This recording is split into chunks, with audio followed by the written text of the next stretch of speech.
Hello, everyone, and welcome to another episode of Justin and the Food Entrepreneurs Podcast. I'm Justin Bizzara. I'm your host, and today I have with us Mama's Mallows, and the owner and founder of Mama's Mallows, Nancy French from Roswell, Georgia. How are you doing today, Nancy?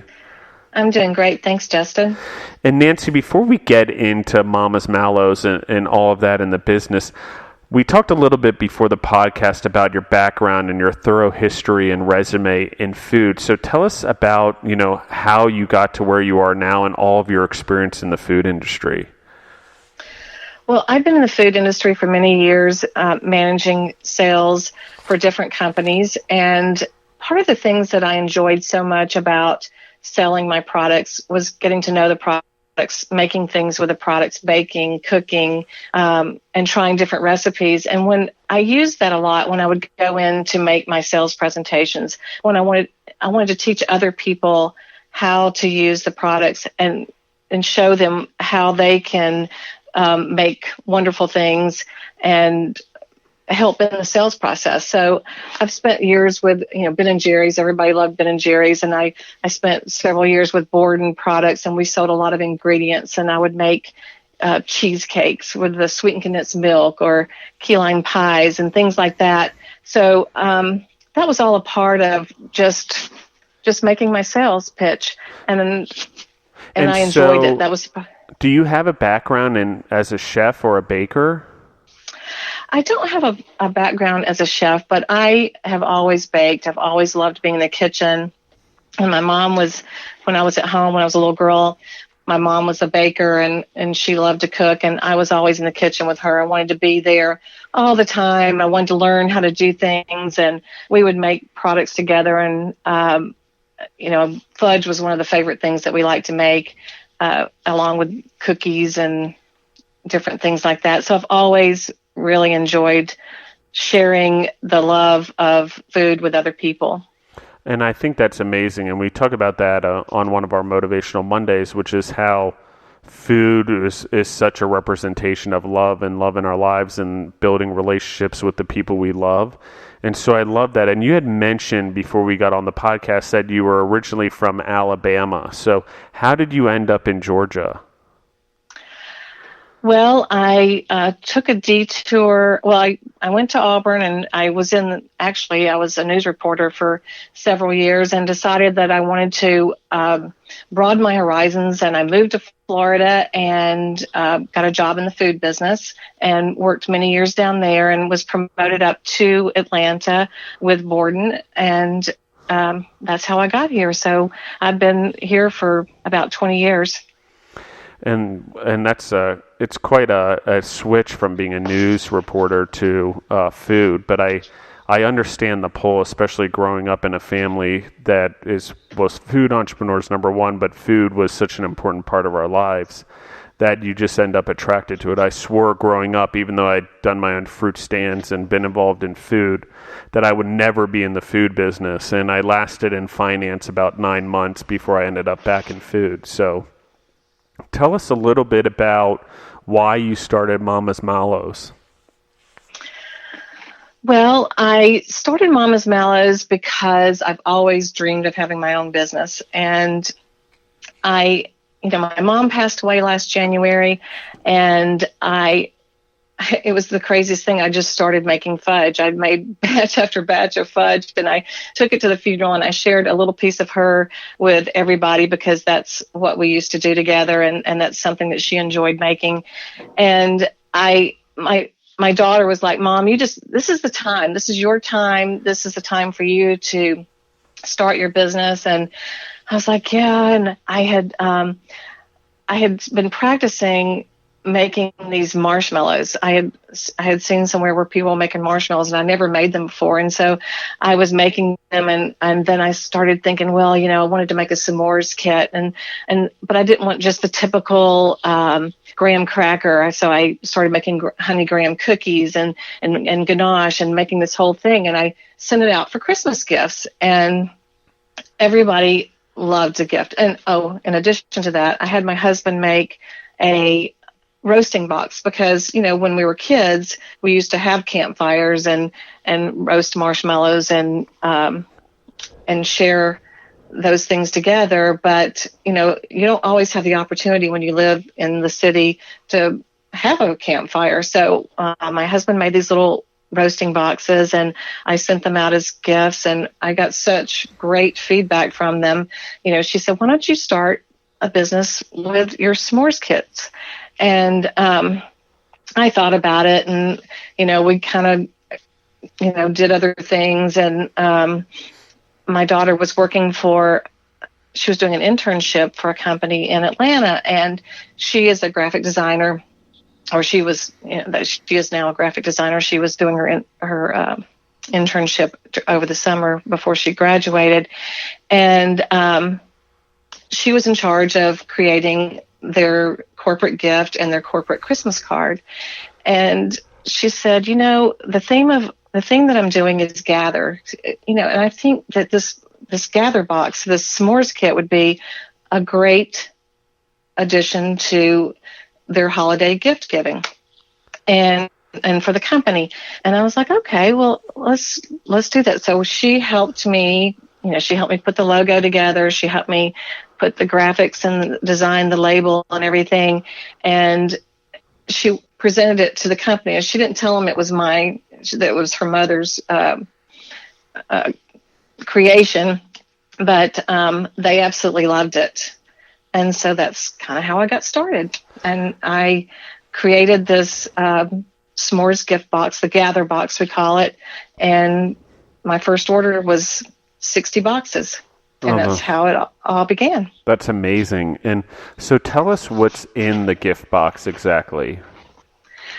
Well, in the gift box, it's inside a shipping box. And what I do is prepare, the basic box has 3 different bags of flavored marshmallows and 3 bags of graham cookies, honey graham cookies. It also has the roasting box that's got lava rocks and sterno in it, and it also has the sticks for roasting, Mama's Mallows matches. We also provide napkins, and also if you do the grand box, it has hot chocolate mix, and a little scoop. So everything, and also I provide a little opener for the sterno. So it has everything you need to pop open the box and have the perfect s'more roasting experience. That's actually amazing. I love this concept. So it's literally you can roast marshmallows indoors or outdoors, but you basically create the sterno, and you can basically roast marshmallows anywhere. Yes, and it's absolutely, and the box is handmade, hand painted. All the marshmallows are hand cut, handmade, as well as the cookies. So everything is created from scratch in a certified kitchen here in Roswell. Okay, so now I'm like, okay, this is cool. So how did you come up with the idea? Did you build the boxes yourself? Is it something that you're like, okay, with your husband, you're like, okay, I want to make an indoor, basically fire to roast marshmallows? I mean, it's so creative. Yes, and actually I had made them for Christmas presents. We had made this, it was actually a really big box. It would hold 3 different sterno containers in the box, and it was rather large for shipping. And so when I took it in to share with the company that we had sold it into, she said, well, I think we're going to need something a little smaller. And so I had my husband create a 4x4 box, and then no deeper. It was a 4x4 box, and it was 4 inches deep, so that it would fit into the shipping box properly. So we were trying to save on shipping costs and things like that. But yes, I said let's have something that we can roast the marshmallows with, that will not get too hot, that we can use indoors, and that would be acceptable. And then we practice with different things. We practice with pebbles and beads, and it turns out that the lava rock is actually good. Holds everything in place very nicely, and it's a lot lighter for shipping. Yeah, I love this concept. I think it's so brilliant. There's so many potential uses for it and people to travel with it and everything else, plus ship it anywhere and obviously use it in an urban environment for parties and things like that. I think it's such a cool idea. So do you create different types of marshmallows also? I mean, tell us about, or is it specifically these kits? What other products do you have? Or let's just sort of dive into it and what the future holds for you guys in terms of products. Well, I make many different flavors of marshmallows, and I'm constantly practicing and constantly doing R&D on the marshmallow making. And I've created quite a few flavors, and everything's made from real juices and real flavorings and real chocolate. It's not a flavoring type thing. I don't use flavorings in the product. So I made a bunch of different. To begin with, I made a bunch of different flavors, and we presented them to our first customer. And the ones that they chose were the chocolate mint, and they're made with, mint and real Belgian chocolate and swirled inside. And then the other flavor that they chose was a peanut butter cayenne, which is made with real peanut butter and cayenne. And then the other flavor was a chocolate espresso, which is made with chocolate espresso coffee and real Belgian chocolate. So those were the three flavors that we started with. And I've added quite a number of flavors since then. I have lemon, raspberry, dark chocolate truffle. I have cookie butter, watermelon, and watermelon with dark chocolate. I also have peanut butter and chocolate. Let's see, what else? Strawberries and cream. So I have a lot of different flavors. They're all made with real juices and natural ingredients. And in addition to that, I make the honey graham cookies, which people find them to be addictive. I don't know what it is about this cookie, but it seems to be everybody's favorite. But in addition to that, I've added a chocolate brownie crinkle cookie and also a shortbread, a pistachio shortbread, and I can also dip that in chocolate as well. And then the other cookie that everybody loves is my lemon lavender cookie. It's you are amazing because and we haven't talked about it yet, but so the audience knows Mama's Mallows was formed in 2018, so you're a little over a year old basically. Is that correct? That is correct. Just not quite a year. And so you have all these flavors and all these things. And I love this because everyone always thinks of marshmallows as traditionally only one flavor. And I believe there's been a pink flavor here and there somewhere around, but I don't remember it. So I love that you've taken the marshmallow and made it so much more because it should be so much more. And so I want to tie it into one thing, but before we get into that, how do people find your products and how do they order them? So the audience, they can pause right now, go to your website or your social media and see what you're offering. Well, we have a website, which is mamasmallows.com. You can also find us on Instagram at mamas.mallows, and you can like us on Facebook under Mama's Mallows. And so, and should you do everything online and shipping, or are you in retail as well? Everything is online right now. So online, and we can ship. And if you're here local, we can work out other options as far as for the different corporate clients I've had. I've delivered to their organization. So that they could ship out, and then I've also shipped for them where necessary. So if they were if they wanted to take them individually to their clients, then I took them down there. But if they wanted to ship them, I also ship out for them. I am excited for you. This is like in Colorado. Deborah and I have about a little over 2 3/4 acres here, but we built a fire pit in the backyard because we like being out there in the fires and roasting marshmallows and stuff. But the fact that marshmallows can come in different flavors where it's not the traditional thing where we can vary the s'mores or vary the product, I think it's so amazing. I mean, are there other companies out there that make different flavored marshmallows? There are different companies out there. There are some scattered out around the country, and in Georgia. But and they make great products. I've tasted many of them, many of the competitive items, but everybody does something a little different. It's kind of exciting because everybody's taking the marshmallow to different levels, and we all have different things that we offer that make it special. And I think what's special about my product is that I'm creating an experience. I'm creating an experience where people can gather around, they can put their phones down, and they can talk about old memories of roasting marshmallows when they were a kid, but they can also create new memories with their friends and just have a good time. Yeah, I mean, it's amazing. And having, just taking a moment to relax, because a lot of times we just don't do that very much.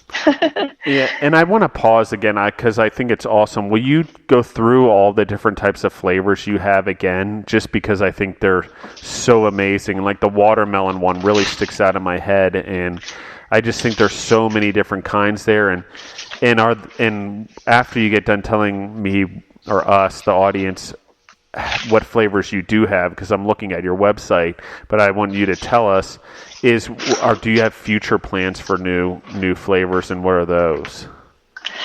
I do have first of all, right now we have rose petal, we have chocolate espresso, raspberry dark chocolate truffle, strawberries and cream, peanut butter and cayenne. Let's see here. Just drew a blank. And we have chocolate peanut butter, lemon, and watermelon. And we also have a dark chocolate swirl in our watermelon. And we do have some flavors coming up for the summer. I did, and kind of, let me go back a little bit. I was working with a client on some combinations of what would be good together. And the reason I came up with the watermelon and the pistachio shortbread was because watermelon and pistachios go well together. So I tried to also pair the cookies with the marshmallows to kind of make it a fun flavor combination. So I do have some other things coming up for the summer. I also have some savory things that I'm adding to the summer box, because if you're going to the beach, you might want some cheese straws or something like that. So I have a cheese straw that I think is pretty special, as well as some roasted pecans that we always used to have at home because we had pecan trees in our yard. And so I've always had a love for pecans. So that's one thing that I've added into the box. But those are some things that we're going to be bringing into the summer box as well. We did do an episode on it, but just to remind the audience, could you tell us what a cheese straw is? A cheese straw is it's kind of like a savory cookie, I think it is. It's kind of like a savory shortbread almost, but it has cheese and different flavorings in it. I put a little cayenne and some paprika and different things in there to kind of add a little zest to it. But it's something that we in the South eat a lot. And so I wanted to add a little Southern touch to it as well, because when anybody in the South has a party, a lot of times they will have cheese straws to share with their guests. Yeah, it's amazing, actually, and I think it's so awesome to have that stuff around, just to pick on. And we've going to Georgia all the time. Deborah and I have eaten quite a bit of cheese straws and pimento cheese and some of the Southern staples that I love that are coming out.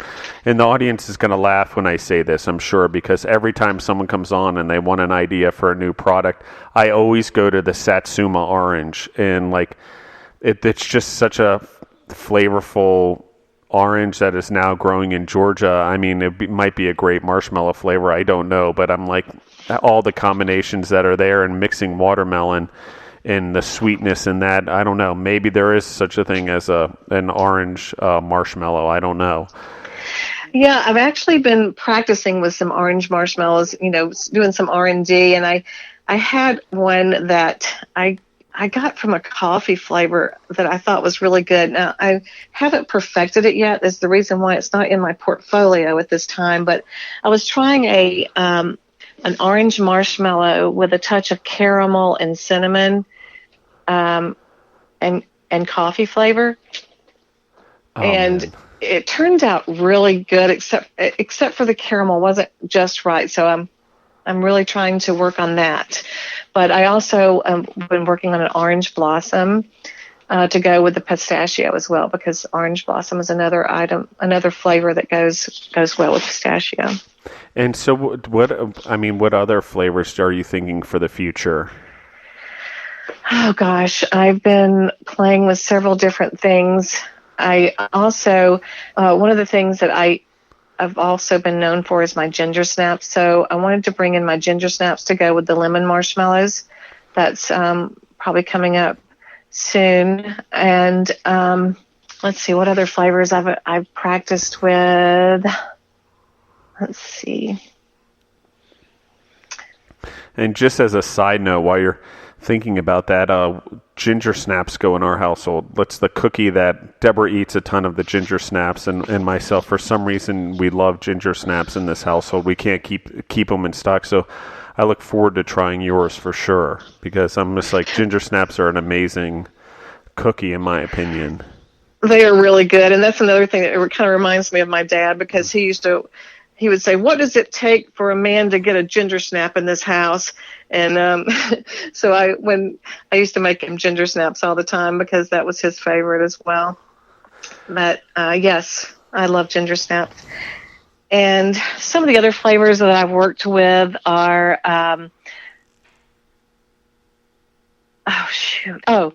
elderflower is a one that I've been working with.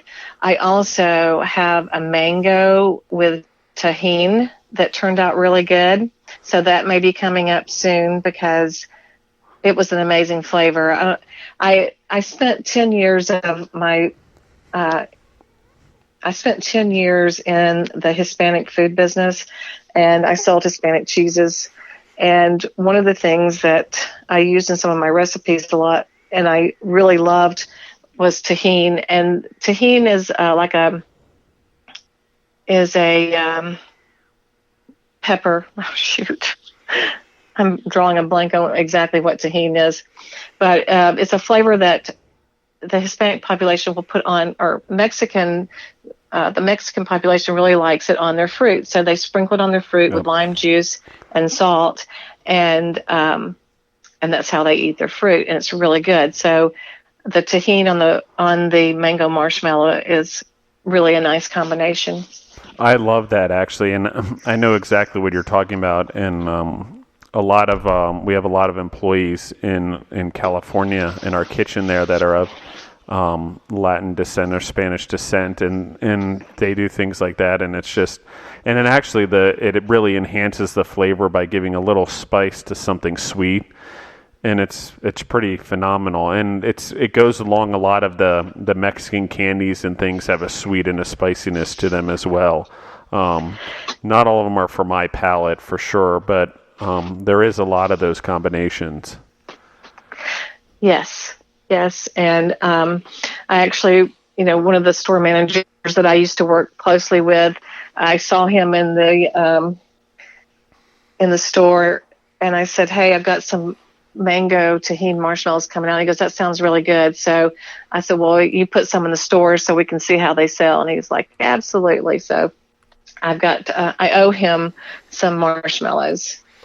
And so how do you source the products, or, come up with ideas? Is it just stuff that's local and seasonal to you? How do you figure out what flavors to bring up next? Is it an idea in your head, or is it something you've seen at a farmer's market? Where do you get the ideas from? I get ideas from all over. I get ideas from, of course, from past experiences. I also, things that I like together, things that I've tried. And also, I've been doing a lot of research about what are the the flavors that are popular right now. What are the flavors that people are using in foods and things? And I try to take those and work them into my marshmallow flavors. One of them, the pistachio, seems to be big right now, and some of the spices like cardamom and things like that, I want to work with and try to figure out how to incorporate that into the marshmallow. I know that orange blossom is another flavor that has been hot. So I'm just trying to take some of the things that I do a lot of research. I do a lot of research on the internet. I've ordered tons of cookbooks, and I go through those and look through what other people are doing and just things that I like, things that we try. So it's a combination of a lot of things. And I love it. I'm looking at your website now, and the marshmallows and the kits and all that, and the little boxes that are sent. I think it's just so phenomenal what you're doing and tying it all together. It's really ingenious and pretty phenomenal. Well, thank you. I appreciate that. I know that some of the research that I've been doing on the internet and trying to come up with ways to help people enjoy my products and to get my products out there.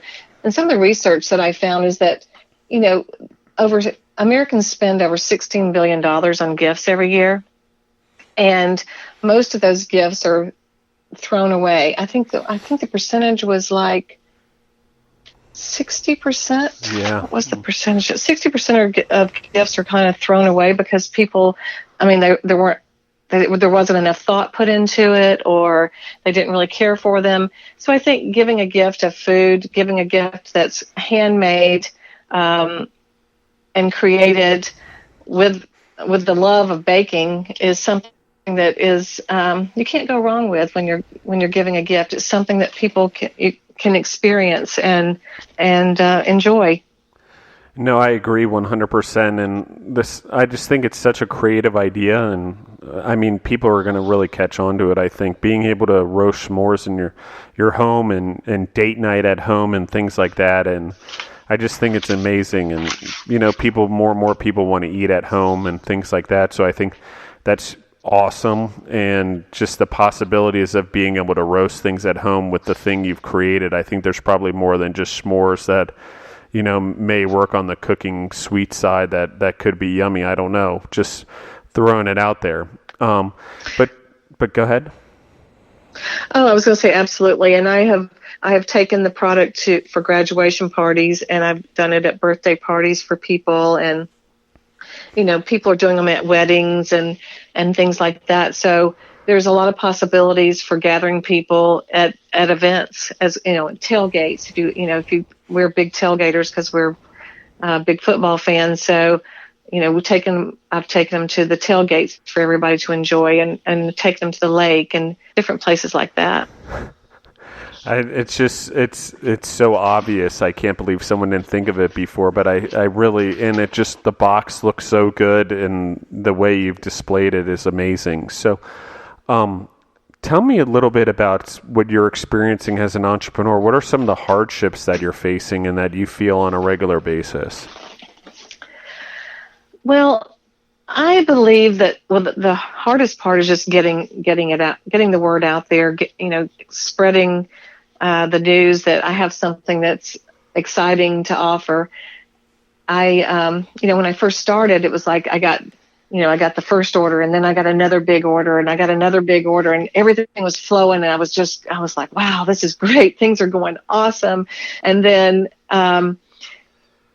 it's just, okay, where do I get the next one? And, I do have repeat customers coming back, but it's just, I want to be the go-to person that people go to and say, hey, I need to send a gift to my friend who just had surgery, or my friend who is having a birthday. I want to be the first thought that comes to people's minds. So I think that is my goal. And I guess the hardship would be that I'm not quite there yet.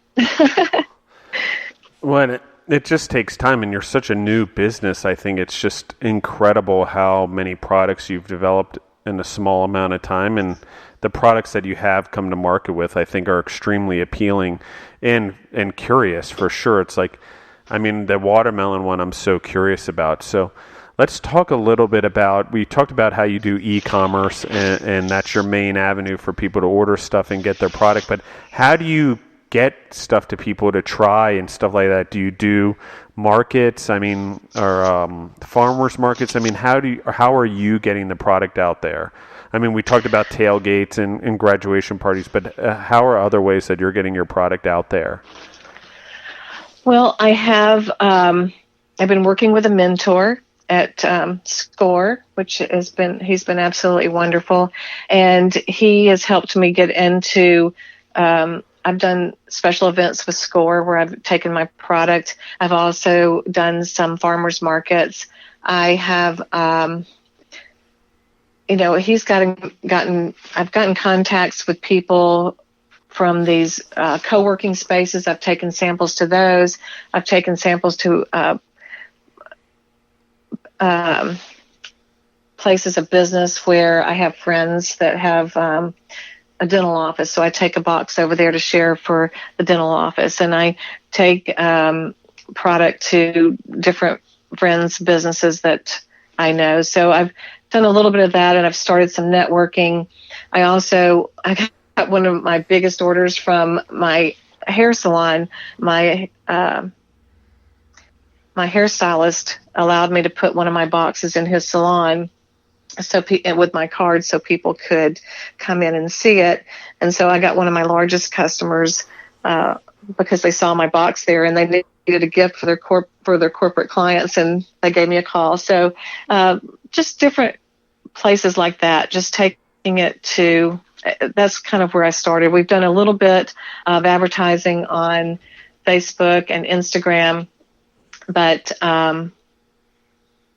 it's just a lot of word of mouth, a lot of networking, and giving out a lot of samples.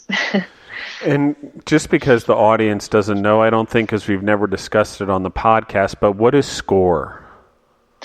SCORE is an organization where mostly retired executives volunteer their time to help others who are trying to get started or trying to get their business back on track.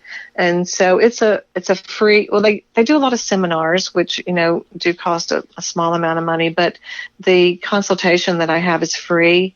It's just a volunteer of their time, and they want to see people be successful. And I've actually had a wonderful mentor that's helped me a whole lot. And it's not only that he's helped me, and not only do we brainstorm things, and he has contacts that he, goes to for resources as well that helps, but just meeting with him every week and being held accountable and knowing that I have some place to go, that someone is there on my side to help me and to listen to me and guide me. So it's been a really wonderful experience. It's just so cool. I didn't know something like that existed. I mean, I had heard of it, but I didn't realize they were actually volunteering their time and they were retired executives. I didn't actually put two and two together, I guess, when I had heard it the first time. And so, I mean, having that resource out there is so important. Is it something you have to apply for? Or is it something anyone can do? Anyone can do.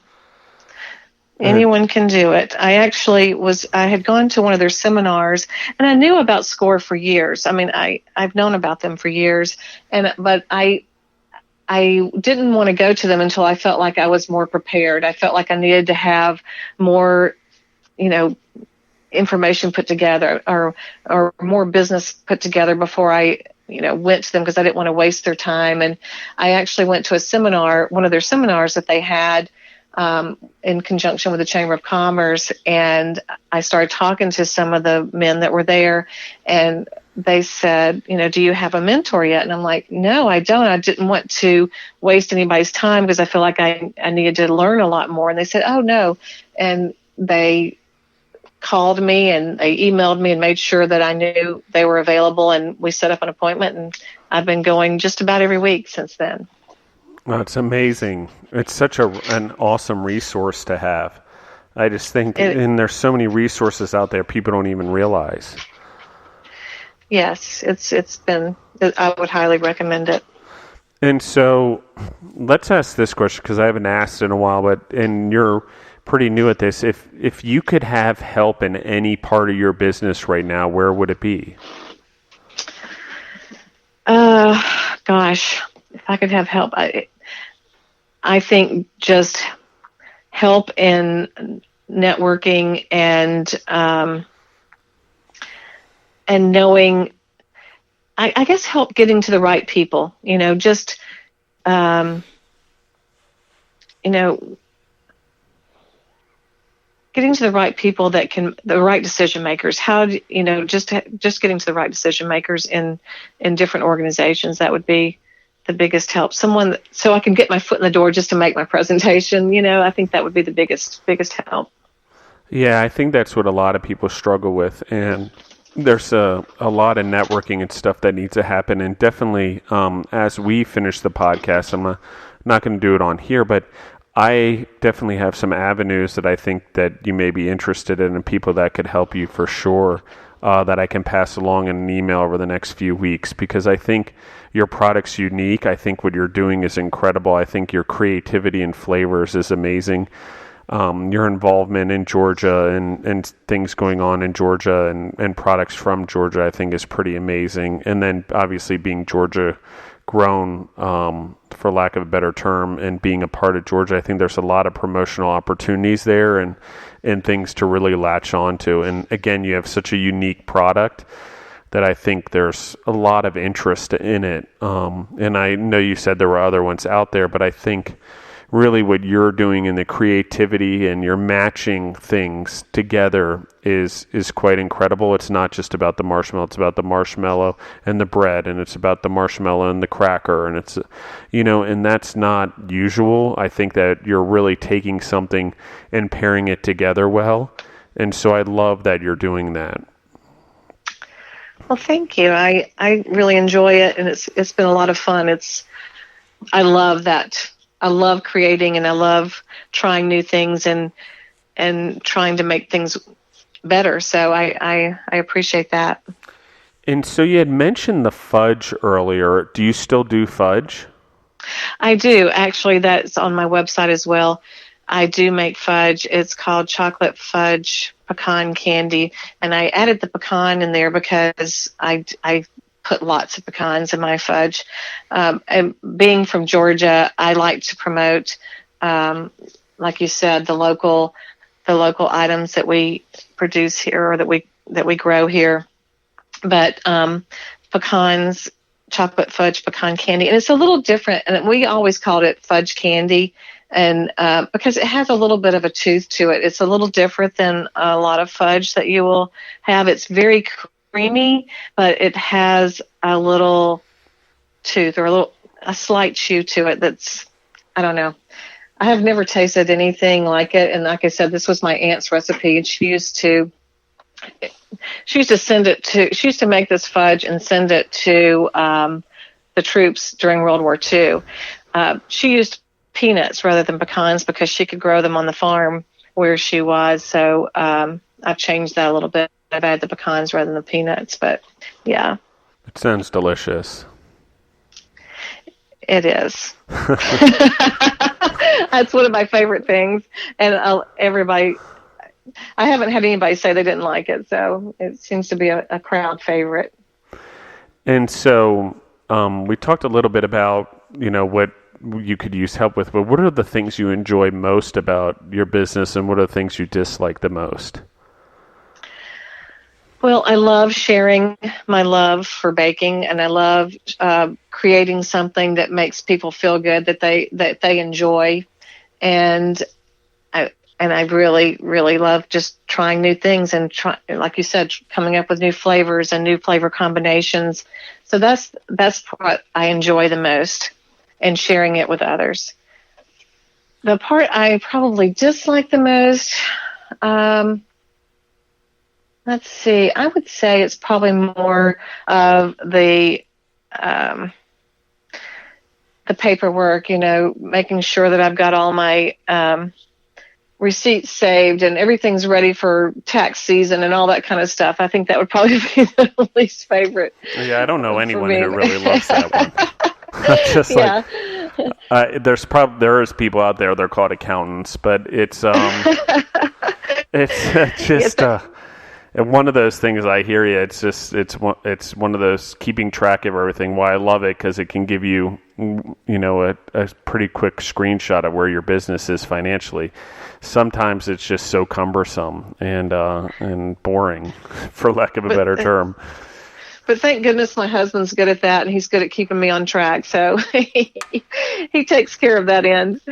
Yeah, and so that's a good segue. So let's talk more about that. Like, how has starting your own business affected your family and your time with your husband, and how do you balance all of that? Actually, it has been a very heartwarming experience because my children and my husband are so excited for me that I finally have taken the leap and started this business that I've dreamed about for years and years. And they have really rallied around me. It has been amazing. My daughter, Olivia, who has put together the packaging, she's put together the logo, she's put together all the graphics and the beautiful website and my social media. So she has really worked hard at that. And my other daughter, who has taken samples to her friends and to her colleagues and really been promoting my product, and she lives in Charleston. So that's been helpful to spread out the word out that way. And my husband, by, his support and, building the boxes has helped a lot. and the long hours of putting together labels and packaging and, they've spent hours and hours and hours rallying around me and working with me and everywhere from the kitchen to putting the boxes together. It's just been so amazing to feel their love and their support. Yeah, and I talk about it a lot on the podcast, but it's interesting what happens in families when they gather around the entrepreneur or have entrepreneurial parents, because you have a whole different family experience of working together and working through problems and issues that, aren't necessarily a family issue. They're a family profitability issue, I guess, if you will.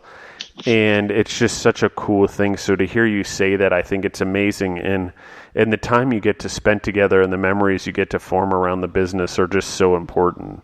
You never get that time either. And I love the word you used, is heartwarming, because that's really what it is. It's a totally different experience. And, the business doesn't only become about the success financially, it becomes about having this time with your family and the people around you to just be comforted and to be together and to enjoy the moments and the memories, hard or good, or bad or good, I should say.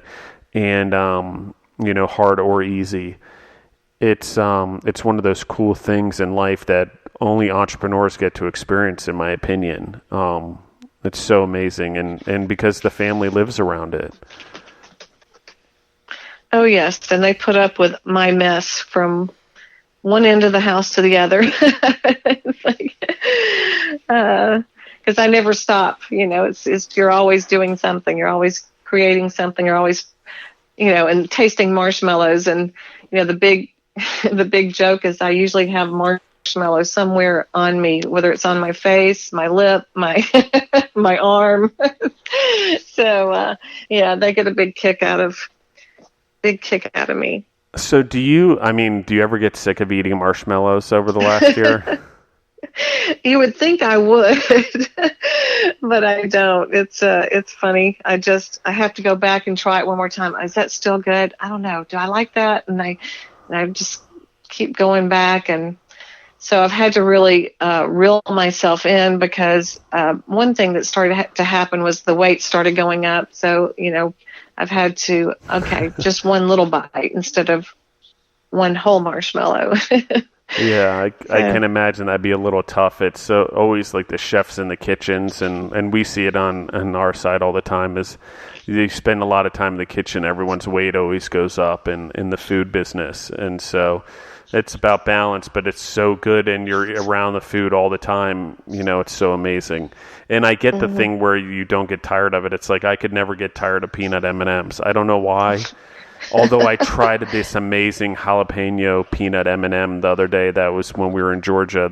We were in the Walmart down in Milledgeville, Georgia, and they had these jalapeno peanut M&Ms, which you thought wouldn't be very good, but they were incredible. And my gosh, I haven't seen those. Oh. Yeah, I recommend them to anyone who's out there in the audience. But the topic is, or the thing I really want to get into is, you sort of have formed this business and you're on your way, and you've talked about how you always want to did it, and we try to really talk about the entrepreneurial journey, but what is it that really inspires you and motivates you? What really was it that was driving you to start your own business? The desire to create my own, create my own products, to share what I like to do with others, because I enjoy it so much. I wanted to be able to share it with others and to create something that would make others happy. I know it sounds kind of corny, but I think that was probably what I enjoyed most about working in the food industry all these years, is teaching others how to use different products and sharing the things that I created with the products to inspire others. Yeah, I love what you're doing, and I just think there's so much opportunity there to bring people together, and the kits and just the memories that you'll create with the flavors and the experiences and the beach kit. And I always still remember going to the beach with my parents all the time, but having something around it, and the memories of food, I think, are so important. It's just incredible. Like, I'll always remember going to the beach and us going to the all you can eat, as big as you can make 99-cent sundae store, ice cream sundaes. And so I just think that so much around our relationships is food. And you've also, with your gift boxes and the Marshmallow roasting boxes, just created this awesome experience for people to build memories. So I think you're doing exactly that, and I'm glad you're doing it, because I'm definitely going to try it and bring it into my life and tell people about it, because I think it's so amazing. And to try different marshmallow flavors, I mean, why not? It just seems like such a great idea. It seems like someone should have done this like hundreds of years ago, or maybe they did, just it didn't catch on. But now is the time for it, since people's palates have become so diverse and people want unique things that are true to them and become so individualistic. So I really love what you're doing. Thank you. I look forward to sharing more of my products with you. And so my last question as we start to wrap up the podcast is this. If you could go back to a year and a half ago when you started your business, what would you tell yourself that you wish you knew then that you know now?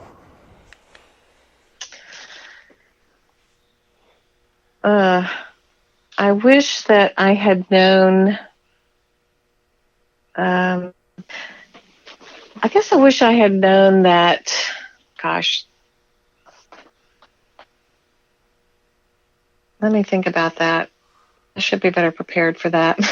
No, it's okay. I was just curious. Some people don't have anything just yet. I think that, it's interesting because I was when I was a part of other companies, I would see, we would create new products, or I would work with customers on creating private label products for them and for their company. And I spent a lot of time with that. So I knew a lot about it, but I didn't know all the intimate details about it. I wish I had learned more about that prior, because it would have made my process a little smoother or quicker, I guess, because there's a lot involved in starting your own business that I kind of knew about, but didn't really know about. I didn't know how to get started. And so, you just start and you just do. And And then the more you do, the more excited you get. It's like, wow,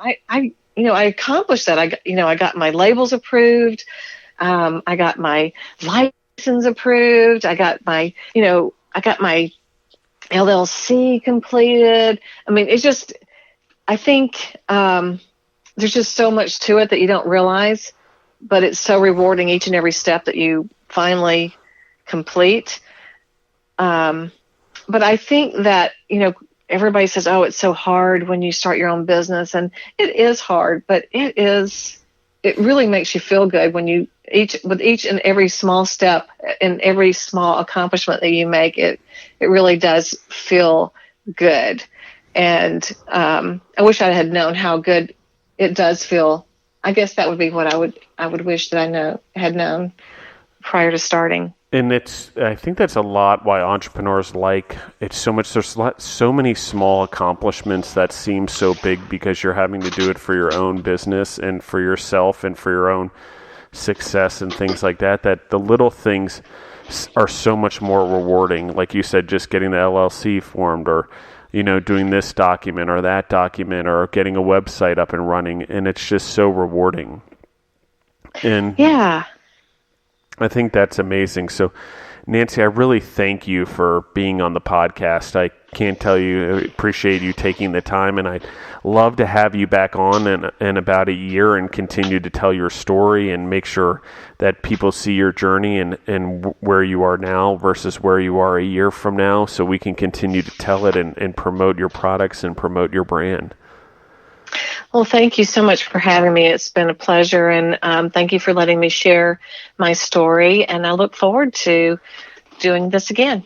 Yeah, I mean, you were great, and I can't even imagine. I'm definitely going to start looking for the marshmallow flavors on your website and getting some for the summertime. So I think it's just so amazing that you're doing something like this and bringing people together. And anyone who's out there who likes what Nancy's doing, please share it with everyone. Go out and share it with your friends and your family. Please share this episode and encourage people to get her marshmallow roasting kits, because I think that's such an amazing idea. Everyone should have one in their home, because if you can't have a fireplace or your kids don't know what it's like to roast marshmallows, this is a way to introduce it to them for sure. And so, please pass on the tradition. I don't think there's anything like it. I mean, people see it when they go camping, but we don't camp enough. So you've literally brought the American experience into everyone's household. So I thank you very much for doing that. Thank you. And thank you again for having me. And again, Nancy, just if people want to find you online or email you, how do they go about doing that? My website is Mama's Mallows, MAMASMALLOWS.com. And you can also get to my website through Instagram at mamas.mallows, or you can like me on Facebook at Mama's Mallows. And if you want to give me a call, I'll be glad to help you as well. My number is 678-296-7977, or you can email me at nancy@mamasmallows.com. Well, and thank you again. And anyone who wants to be on the podcast or is interested in what we're doing, you can reach out to me at justin@thefoodentrepreneurs.com. Again, that's justin@thefoodentrepreneurs.com. And on Instagram and Facebook, we're Justin and the Food Entrepreneur. So come follow us, come hang out with all the food entrepreneurs who are volunteering their time to be on the podcast and share their stories so everyone can learn from them. And thank you, everyone, for listening in, and have a great day.